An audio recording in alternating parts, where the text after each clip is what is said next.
আমার কিসের দোষ? একটা পলিটিক্যাল অ্যাঙ্গেল দিয়ে দেওয়া হয়েছে আমার বাচ্চাদের প্রতি আক্রমণ। দুটো ছোট ছোট বাচ্চা, তাকে বলা হচ্ছে, আমার কাছে মেল আছে এবং নানান রকম প্রমাণ আছে যেখানে বলা হচ্ছে ওই দুটো বাচ্চাকে মেরে ফেলা হবে। আমি একজন মা হিসেবে তো সেটা মেনে নেব না। যে মাঠে কোথাও কি আমি ছিলাম? ভেবে 2026 আসতে যাচ্ছে, একজন মহিলা হয়ে আরেকজন মহিলাকে আপনি এইভাবে সম্বোধন দিচ্ছেন।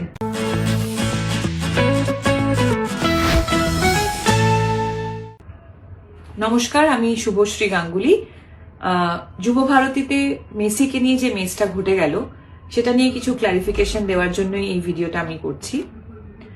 গোট ইভেন্টে আমি একজন ইনভাইটি ছিলাম, মানে আমাকে ইনভিটেশন পাঠানো হয়েছিল। আমি হায়াতে গেছিলাম। আমার ফ্রেটার্নিটি থেকে আমি এবং কৌশিক গাঙ্গুলি ছিলেন। শুধুমাত্র আমার ফ্রেটার্নিটি নয়, বড় বড় ইন্ডাস্ট্রিয়ালিস্টরা ছিলেন, এমিনেন্ট জাজেস, আইপিএস অফিসার্স, জার্নালিস্ট, স্পন্সরসদের তরফ থেকে অনেকে ছিলেন। সেখানে অ্যাক্টিভিটিটা এটাই ছিল, উনি আসবেন, আমাদের সবার সাথে মিট করবেন এবং ছবি তুলবেন। আমি 8:30 নাগাদ হায়াতে পৌঁছই। 10:15 নাগাদ ওনার সাথে আমার মিট হয়, আমি ছবি তুলি এবং যখন আমি বেরিয়ে আসছি তখন পিআর টিম থেকে আমাকে রিকোয়েস্ট করা হয়, ওদের পিআর টিম থেকে আমাকে রিকোয়েস্ট করা হয় যদি আমি যুব ভারতীতে যাই তাহলে ওনাদের জন্য খুব সুবিধে হয়, কারণ ওখানেও নানান রকম ব্যবস্থাপনা ছিল মেসিকে ঘিরে, যেখানে আমি থাকলে ওনাদের সুবিধে হয়। আমি ছাড়াও Sourav Ganguly, SRK, honourable chief minister.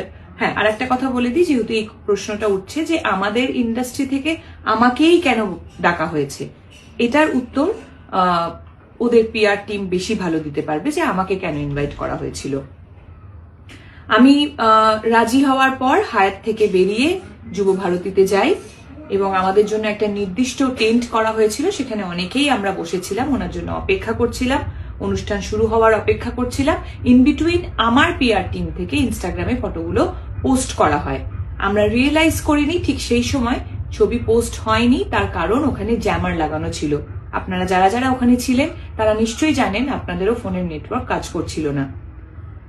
11:30 নাগাদ মেসি ঢোকেন এবং ঢোকার পর যে ক্যাওসটা শুরু হয়, যে ডিজাস্টারটা হয়, সেটা আমি নিজের চোখে দেখেছি। আমি মাঠে বসে নিজে ওনাকে দেখতে পাচ্ছিলাম না, আপনারা কিভাবে দেখবেন? আমি টেন্টের মধ্যে ছিলাম এবং দেখতে পাচ্ছিলাম কিভাবে ম্যানেজমেন্টের একটা ডিজাস্টারের জন্য এত সুন্দর একটা ইভেন্ট হতে গিয়েও হলো না। তারপর ঝামেলা শুরু হলো। আমার একটা শুটিং এ যাওয়ার ছিল, অলরেডি আমি লেট হয়ে গেছিলাম। আমি ওখান থেকে বেরিয়ে আসি এবং বেরোনোর সময় যেহেতু আমার শুটিং এ দেরি হয়ে যায়, তাই আমার ওখানে কমিউনিকেশন করার প্রয়োজন ছিল। আমি ওখানে কিছুটা সময় ফোনে ব্যস্ত ছিলাম। তারপরে এই যে এত সুন্দর একটা ইভেন্ট হলো না, একটা অদ্ভুত জিনিসে পরিণত হলো, সেটা নিয়ে অনেকের সাথে আমি ডিসকাস করছিলাম। তাই আমি ইনস্টাগ্রাম খুলে দেখতে পারিনি যে আমার ছবিটা তখন পোস্ট হয়নি। আমি বানতলায় পৌঁছই, আমার শুটিং এ দেরি হওয়ার কারণে আমি ইমিডিয়েটলি মেকআপ ভ্যানে চলে যাই মেকআপ করতে। মেকআপ করার পর আমি শর্ট দিতে চলে যাই। অনেকক্ষণ পর আমি রিয়েলাইজ করি যে ঘটনাটা আমি দেখে এসেছি সেটা একটা বড় আকার নিয়ে নিয়েছে এবং কোনো না কোনো ভাবে আমি সেটাতে রিলেট হয়ে গেছি। যখন আমি ইনস্টাগ্রাম খুলি তখন আমি রিয়েলাইজ করি যে আমার ছবিটা জাস্ট কিছুক্ষণ আগে শেয়ার হয়েছে, পোস্ট হয়েছে টেকনিক্যাল গ্লিচের জন্য, এবং এটা প্রচুর জায়গায় অলরেডি শেয়ার হয়ে গেছে। এখানেই আমার ঘটনা শেষ। তারপর থেকে শুরু হয় আর একটা ঘটনা, সেটা হলো আমাকে নিয়ে ট্রোল করা, অকথ্য ভাষায় গালাগালি, আমাকে একটা প্রোপাগান্ডা বানিয়ে, আমাকে একটা অবজেক্ট বানিয়ে, মানে আপনারা এমন একটা সিচুয়েশন ক্রিয়েট করলেন যেন মনে হলো মেসি যখন মাঠে ঢুকেছে আমি ওনাকে ঘিরে দাঁড়িয়েছিলাম একা, আমি ওনার সাথে ছবি তুলছিলাম সেলফি নিয়ে। বলতে পারবেন কি আপনাদের ভিউ, আপনাদের ভিশন কোনোভাবে আমি ব্লক করেছি? আমি কি মাঠে কোথাও ছিলাম? আমার কি দোষ যে আমাকে ইনভাইট করেছিল, আমি হায়াতে গিয়ে ওনার সাথে ছবি তুলেছি, সেটা দোষ? হ্যাঁ, আমি এটা মানছি যে টেকনিক্যাল গ্লিচের জন্য আমার ছবিটা রং টাইমে পোস্ট হয়ে গেছে এবং আমি ছবিটি ডিলিট করিনি, এটা আমার দোষ হতে পারে। কিন্তু আমাকে নিয়ে যেভাবে নোংরামি আপনারা করছেন, আপনাদের সাথে আমি সমব্যথী। আপনাদের এত কষ্টের রোজগার, আপনাদের স্বপ্নের মানুষকে আপনারা দেখতেই পেলেন না। যে ম্যাসাকারটা ওখানে হলো, সেম অন্যায়টা তো আপনারা সবাই আমার সাথে করছেন। আপনারা কি একবারও ভেবে দেখেছেন যে আপনাদের, আবার বলছি, যে মাঠে কোথাও কি আমি ছিলাম? ভেবে দেখুন, আমি একজন নারী, একজন মহিলা, বাংলা ফিল্ম ইন্ডাস্ট্রিতে কাজ করি বলে আমাকে কি অ্যাটাক করছেন?